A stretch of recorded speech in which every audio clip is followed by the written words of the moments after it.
One of the most daunting tasks in legal research is knowing when to stop.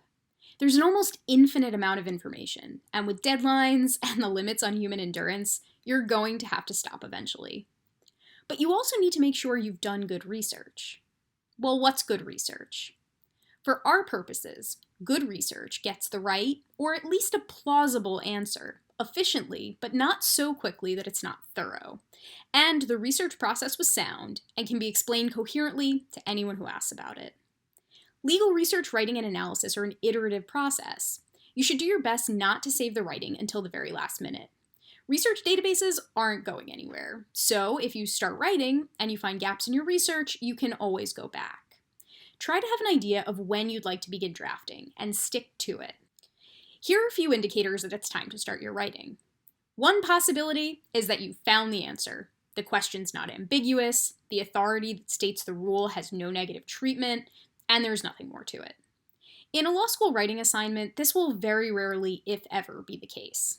There will almost certainly be no one perfect case or statute that contains exactly the facts and analysis you want. This is intentional to give you an opportunity to practice analyzing analogous fact patterns and formulating arguments.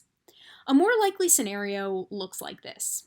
You've followed the legal research strategy, you've used different research methods like secondary sources, digests, and the one good case method. You've looked at citing references to statutory sections and done some advanced keyword searching, and the same sources keep coming up time and time again.